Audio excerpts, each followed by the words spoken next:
बोलिए गोविंद गोपाल कृष्ण भगवान की जय। ओम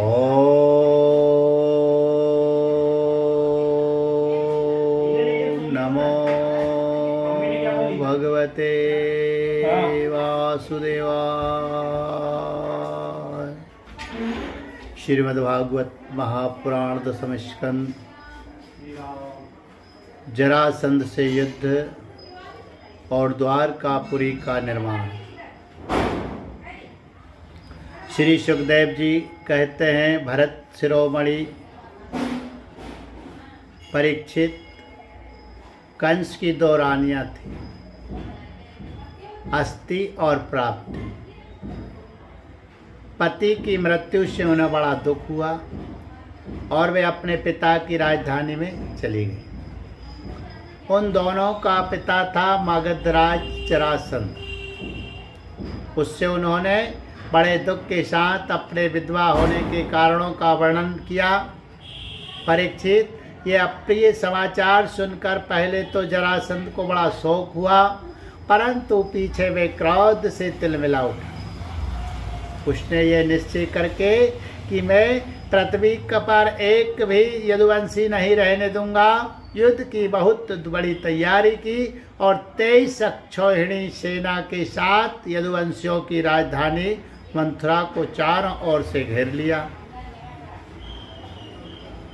भगवान श्री कृष्ण ने देखा जरासंध की सेना क्या है, उमड़ता हुआ समुद्र है।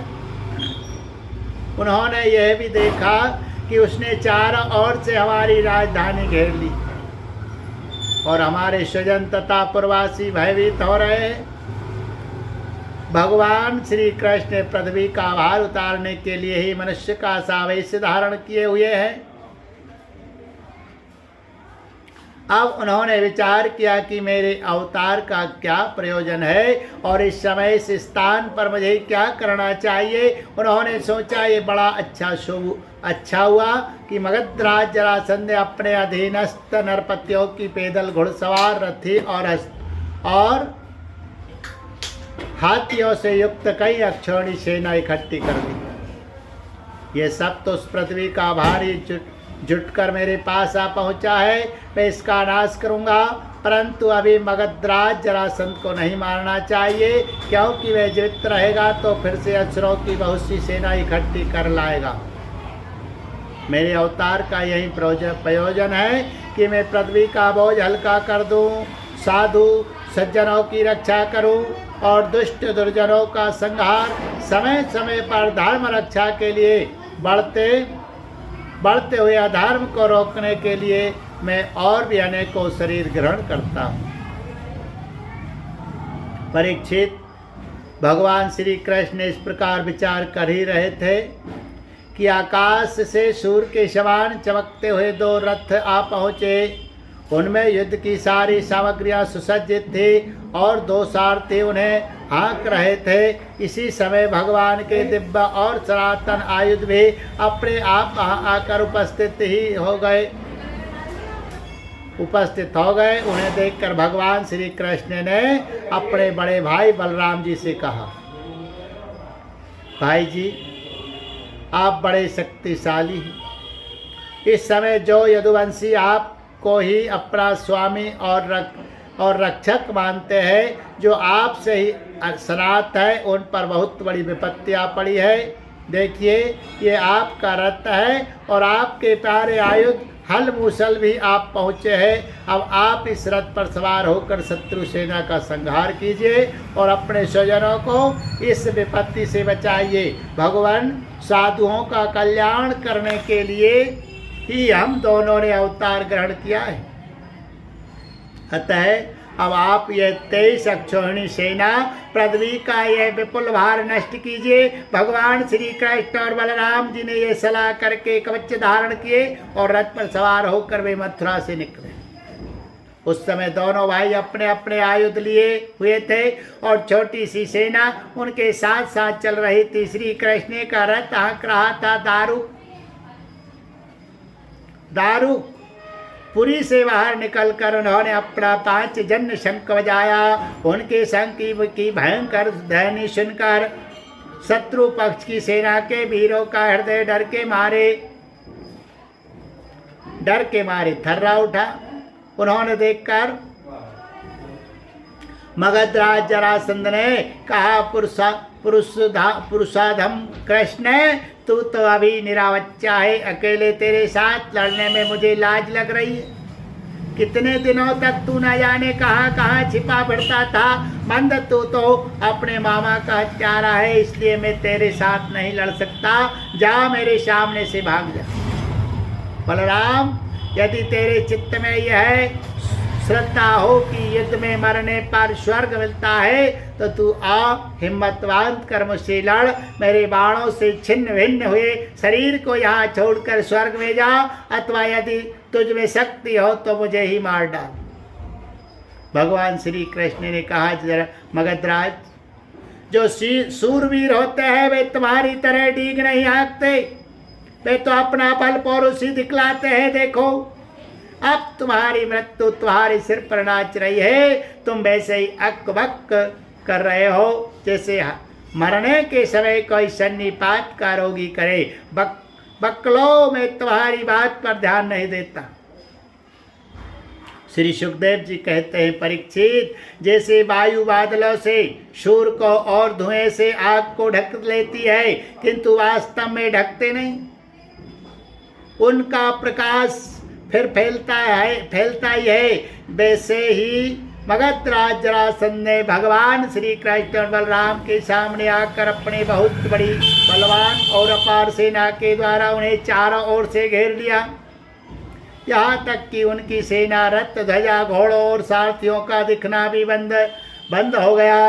मंथरापुरी की स्त्रियां अपने महलों के अटारियों, छज्जों और फाटकों पर चढ़कर युद्ध का कौतुक देख रही थी। जब उन्होंने देखा कि युद्ध भूमि में भगवान श्री कृष्ण की गरुड़ चिन्ह से चिन्हित और बलराम जी की लाल चिन्ह से चिन्हित ध्वजा वाले रथ नहीं दिख रहे, तब वे शोक के आवेग से मूर्छित हो गए। जब भगवान श्री कृष्ण ने देखा कि शत्रु सेना के वीर हमारी सेना पर इस प्रकार बाणों की वर्षा कर रहे हैं, मानो बादल पानी की अनगिनत बूंदे वर्षा रहे हो, और हमारी सेना उससे अत्यंत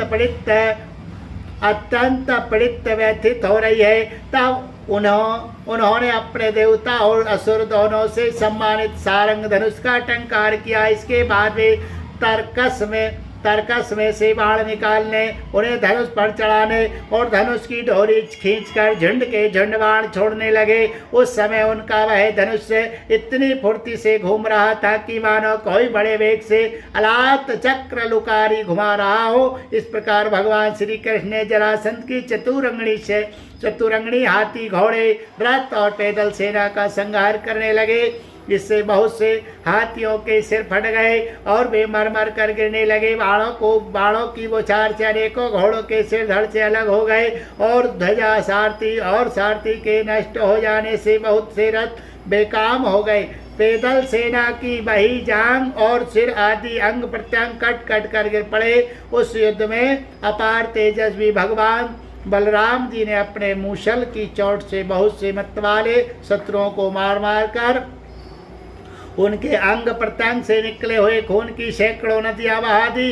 कहीं मनुष्य कट रहे हैं तो कहीं हाथी और घोड़े छटपटा रहे हैं। यह उन नदियों में मनुष्यों की भुजाएं सांप के समान जान पड़ती और इस प्रकार मालूम पड़ते मानो कछुओं की भीड़ लग गई हो। मरे हुए हाथी दीप जैसे और घोड़े ग्रहों के समान जान पड़ते। हाथ और जांघें मछलियों की तरह, मनुष्यों के केश सेवार के समान धनुष तरंगों की भांति और अस्त्र शस्त्र लता एवं तिनकों के समान जान पड़ते। ढाले ऐसी मालूम पड़ती है मानो भयानक भंबर हो। बहु मूल मड़िया और आभूषण पत्थरों के रोड़ों तथा कंकड़ों के समान बहे जा रहे थे। उन नदियों को देखकर कायर पुरुष डर रहे थे और वीरों का आपस में खूब उत्साह बढ़ रहा था। परीक्षित, जरासंध की वह सेना समुद्र के समान दुर्गम, भयावह और बड़ी कठिनाई से जीतने योग्य थी, परंतु भगवान श्री कृष्ण और बलराम जी ने थोड़े समय में उसे नष्ट कर डाला। वे सारे जगत के स्वामी हैं, उनके लिए एक सेना का नाश कर देना केवल खिलवाड़ ही तो है। परीक्षित, भगवान के गुण अनंत है। वे खेल खेल में ही तीनों लोकों की उत्पत्ति, स्थिति और संहार करते हैं। उनके लिए यह कोई बड़ी बात नहीं कि वे शत्रुओं को सेना का इस प्रकार बात ही बात में सत्यानाश कर दे। तथापि जब वे मनुष्य का सावेश धारण करके मनुष्य की सी लीला करते हैं तब उसका भी वर्णन किया ही जाता है।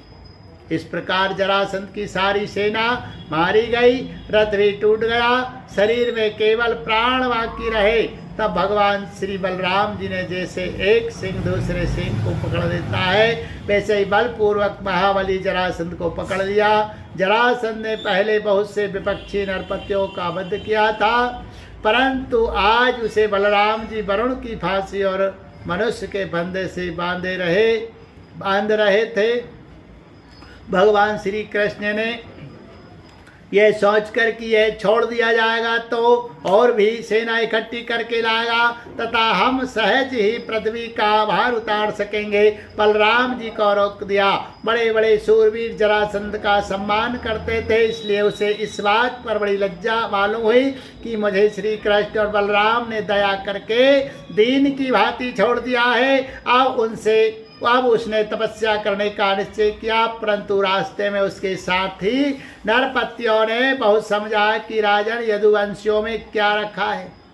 वे आपको बिल्कुल भी पराजित नहीं कर सकते थे, आपको प्रारब्धवश ही नीचा दिखाना पड़ा है। उन लोगों ने भगवान की इच्छा फिर विजय प्राप्त करने की आशा आदि बतलाकर तथा लौकिक दृष्टांत एवं युक्तियां दे देकर यह बात समझा दी कि आपको तपस्या नहीं करनी चाहिए। परीक्षित, उस समय मगधराज जरासंध की सारी सेना मर चुकी थी। भगवान बलराम जी ने उपेक्षा पूर्वक उसे छोड़ दिया था।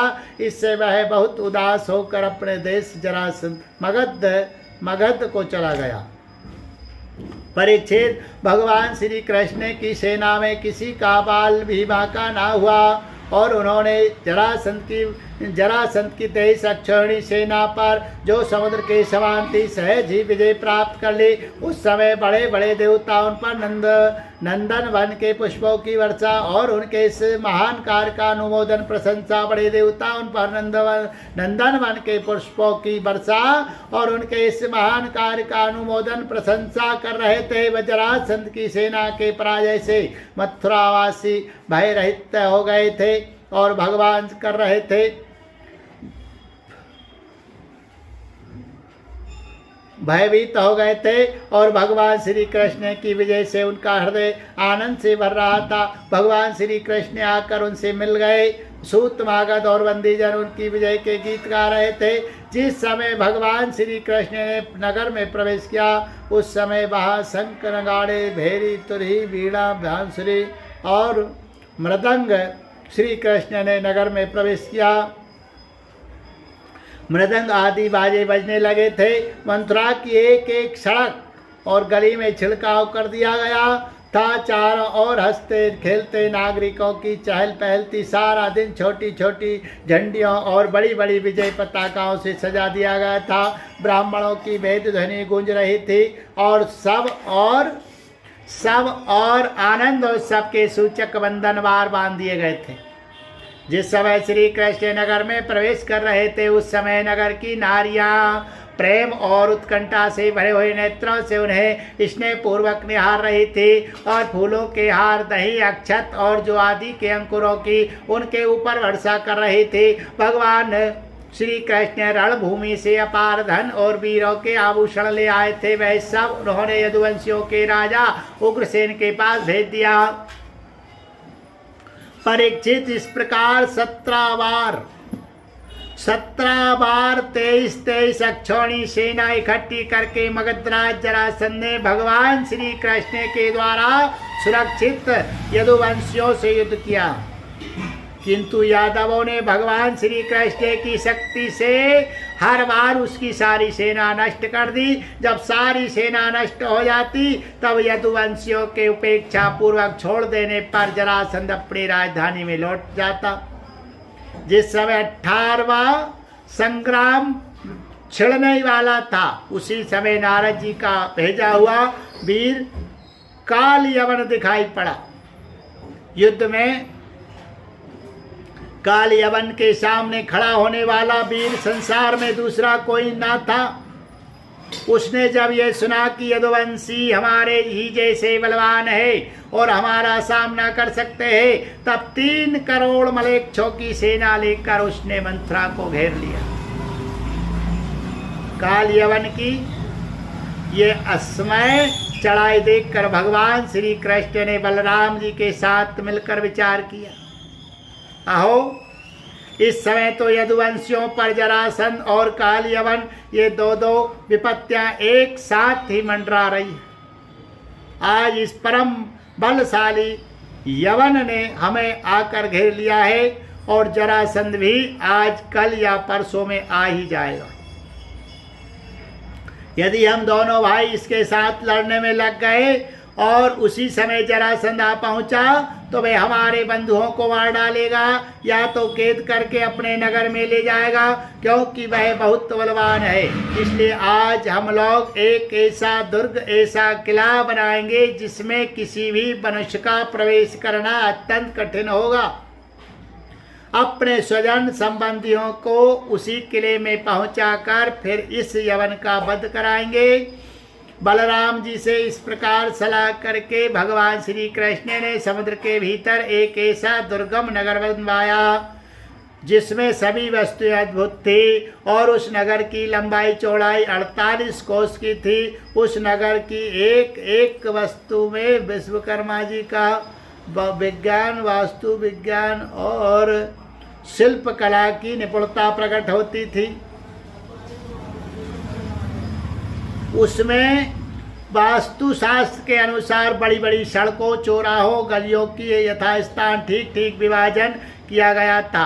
वह नगर ऐसे सुंदर सुंदर उद्यानों और विचित्र विचित्र उपवनों से युक्त था जिनमें देवताओं के वृक्ष और लताएं लहलहाती रहती थी। सोने के इतने ऊंचे ऊंचे शिखर थे जो आकाश से बातें करते थे। स्फटिक की अटारियां और ऊंचे ऊंचे दरवाजे बड़े ही सुंदर लगते थे। अन्न रखने के लिए चांदी और पीतल के बहुत से कोठे बने हुए थे। वहाँ के महल सोने के बने हुए थे और उन पर कामदार सोने के कलश सजे हुए थे। उनके शिखर रत्नों के थे तथा गच्छ पन्ने की बनी हुई बहुत भली मालूम होती थी। इसके अतिरिक्त उस नगर में वास्तु देवता के मंदिर और छज्जे भी बहुत बहुत सुंदर सुंदर बने हुए थे। उसमें चारों वर्ण के लोग निवास करते थे और सबके बीच में यदुवंशियों के प्रधान उग्रसेन जी, वसुदेव जी, बलराम जी तथा भगवान श्री कृष्ण के महल जगमगा रहे थे।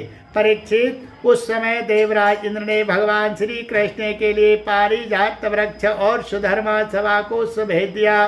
वह सभा ऐसे दिव्य थी कि उसमें बैठे हुए मनुष्य को भूख प्यास आदि मृतक लोक के धर्म नहीं छू पाते थे।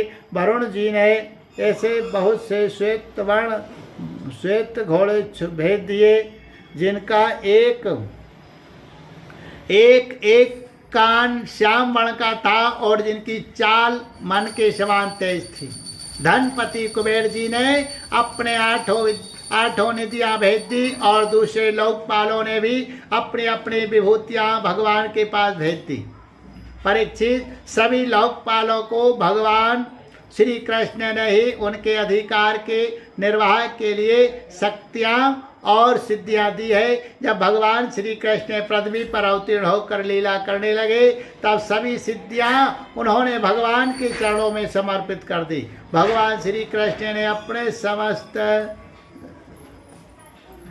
समस्त स्वजन संबंधियों को अपनी अचिंत महाशक्ति योग माया के द्वारा द्वारका में पहुंचा दिया। शेष प्रजा की रक्षा के लिए बलराम जी को मंथरापुरी में रख दिया और उनसे सलाह लेकर गले में कमलों की माला पहने बिना कोई अस्त्र शस्त्र लिए स्वयंनगर के बड़े दरवाजे से बाहर निकल आए। बोलिए गोविंद गोपाल कृष्ण भगवान की जय। पुराण पुरुष पुरुषोत्तम भगवान की जय।